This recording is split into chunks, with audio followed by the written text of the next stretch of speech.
Hi guys, welcome back to my channel. Welcome back to CG vlogs. First time ఇంట్లో నేను pizza prepare చేశాను. ఎలా వస్తుందో అనుకున్నాను, కానీ మా పిల్లలైతే ఫుల్ హ్యాపీ. నేను ఎలా చేశాను అన్నది ఈ వీడియోలో చూపిస్తాను. దానికోసం ఒక బౌల్లో గోరువెచ్చని నీటిని ఒక హాఫ్ కప్ వరకు తీసుకున్నాను. ఇందులో ఒక టేబుల్ స్పూన్ షుగర్ వేసుకొని కొంచెం డ్రై ఈస్ట్ కూడా వేసుకున్నాను. ఇది మీకు దగ్గరలో ఉన్న సూపర్ మార్కెట్లో కానీ ఎక్కడైనా దొరుకుతుంది.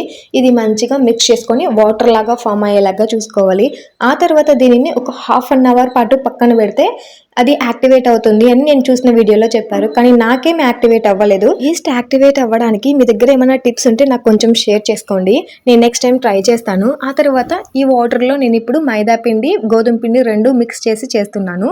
సో పిల్లలకి కొంచెం హెల్దీగా ఉంటుంది. అంతా మైదా యూస్ చేయకూడదు అని జస్ట్ ఒక కాల్ భాగం మైదా యూస్ చేస్తే నేను ఎక్కువ శాతం గోధుమ పిండినే యూస్ చేశాను. పిల్లలకు కూడా హెల్త్ ముఖ్యం కదా, అందుకని మనం చేసే పిజ్జాలు బయటంత పర్ఫెక్ట్గా రాకపోవచ్చు, బట్ ఇంట్లో చేస్తే చాలా హెల్దీ. మీరు కూడా మీ పిల్లలకి ఇంట్లోనే ట్రై చేసి పెట్టండి. ఇప్పుడు మనం ప్రిపేర్ చేసిన ఆ డాఫ్ని ఒక 1 అవర్ పాటు పక్కన ఉంచేసి ఇలా 2 పీసెస్ లాగా డివైడ్ చేసుకొని ఒక పీస్ని కొద్దిగా పిండి వేసి మంచిగా ముద్దలాగా చేసేసుకోండి.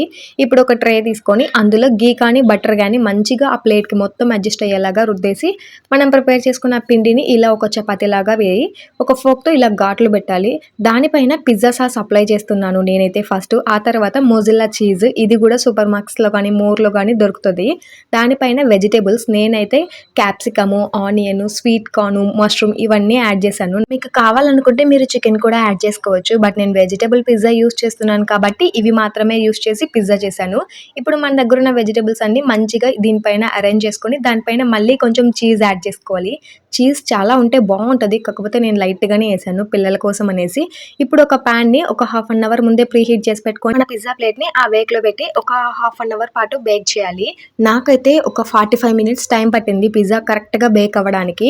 ఒక 45 మినిట్స్ తర్వాత తీసినాక నాకైతే పిజ్జా పర్ఫెక్ట్గానే బేక్ అయింది. అంటే హాఫ్ కుక్ అవ్వడం అలా ఏం అవ్వలేదు. కింద బేస్ కూడా క్రిస్పీగా చాలా మంచిగా అనిపించింది. ఈస్ట్ యాక్టివేట్ అవ్వకపోయినా పిజ్జా మాత్రం బాగా వచ్చింది. అవి ఇంకా ఐరలకైతే పిజ్జా చాలా బాగా నచ్చేసింది. నేను పిజ్జా ప్రిపేర్ చేయడం ఇదే ఫస్ట్ టైం, బట్ ఇంత మంచిగా వస్తుందని నేను అస్సలు ఎక్స్పెక్ట్ చేయలేదు. చాలా బాగుంది, చాలా క్రిస్పీగా బాగా అనిపించింది.